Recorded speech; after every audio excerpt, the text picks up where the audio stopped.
Welcome. My name is Colleen Tauke and I'm a sewing specialist with Fons Porter. In this tutorial, I'll show you how to apply an applique for the quilt that's called Skipping Hearts.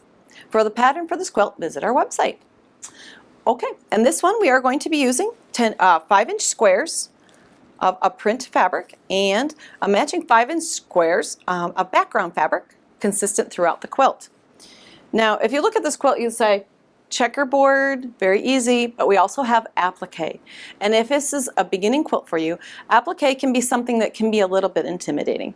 But let's take away the fear and have some fun. In your pattern, you'll find a template for a heart. So we have, I've traced that onto a template plastic. You don't have to do this step, but it makes your tracing very consistent.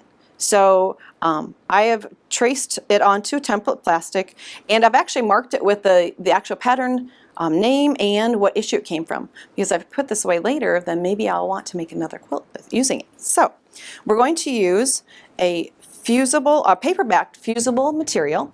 Now for the instructions on using the various types of paper-backed fusible, follow the instructions that come with them, because they do have a little bit of variation between them. So we would take the template, lay it on to the paperback fusible, and trace around. You're finding that tracing with that template plastic, it makes it really a nice smooth line. Okay, now if we were to use the entire piece of fusible web like this, it will add a little bit of stiffness to our quilt. And if we're making a kid's quilt, we might want it to be more soft and cozy. So what we do is we call window fusing. So we're going to come in and leave about 1/4 inch of the fusible inside of our traced line. So just taking a scissors, we're going to make a snip and come in, and it doesn't have to be an exact amount, just an approximation. We're going to take away some of that fusible web so that our end product is a little more soft to the touch. So quickly just trim away the inside of the applique like that. Now we're going to take this and we're going to apply it to a print fabric. You'll see that all of the hearts on our quilt are made in a print. So to the back side of our print fabric, we're going to apply our paper-backed fusible. It has paper on both sides. We can tear away the one, separate them.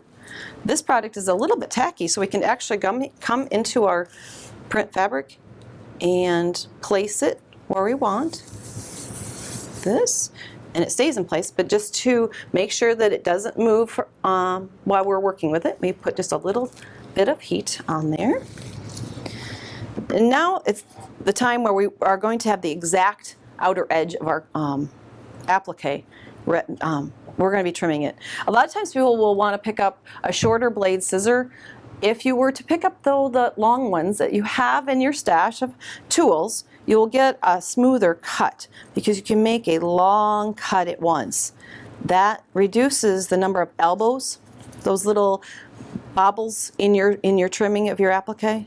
So just a long, smooth cut all the way around. This is your chance to, when you were tracing your applique, it may not have been perfectly smooth. This is your chance to make it look really nice. Almost as if it were die cut. And to the end, like this. Now we've created an applique that we can put on to the white background. Now you can just eye it by putting it on, or you can fold and figure out right where the center of your block is. Everyone has a different comfort zone of exactness. So what we're going to do is just simply fold it. Kind of reminds me of making paper snowflakes.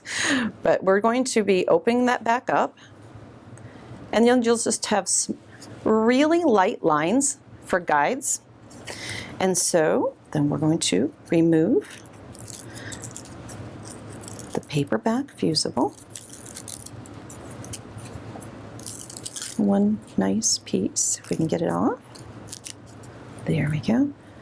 And we can place our applique. A heart is an easy thing because it has a center, top and bottom. And you could probably eye it side to side, or you could measure, but This is a tacky type surface on this type fusible web, so we can hold it in place. We can come over and just lightly adhere it with some heat. Now it's in place, but if this quilt's going to be washed a lot, we're going to want to edge finish these hearts. So in order to do that, we have some options.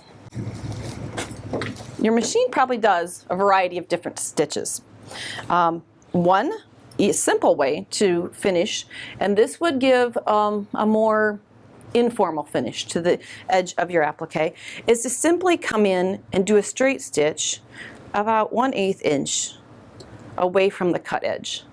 As the quilt is washed, it may fray a little bit, but it'll give it that more informal look in the end.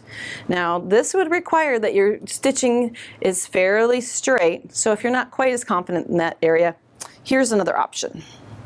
You can come in and use a zigzag stitch just to drop right. It drops right off into the background, back into the applique, and covers the raw edge all the way around. And you can use a contrasting thread. You could use a more lighter color. In this instance, I used a pink so you could see it, because there's a little bit of hot pink in these blocks.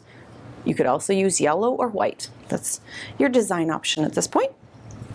Then, if you have a machine that does a blanket stitch or a buttonhole stitch, you could set it to do that type of stitch. A little bit more secure, puts a little bit more thread over the edge. Again, you're going to set your machine so that the needle drops off the edge into the background, back into the applique all the way around.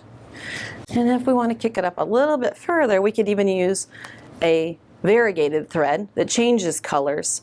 This is a variegated that went from pinks into purples and back again.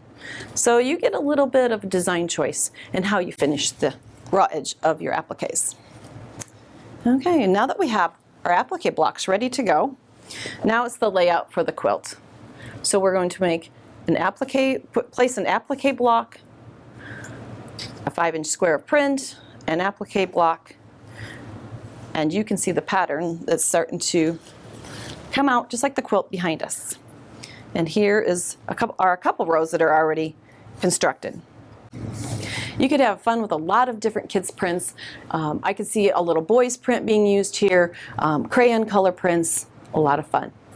So this quilt, finished with a hot pink binding, is ready as a gift. For more of our video tutorials, visit our website. Thanks for joining me.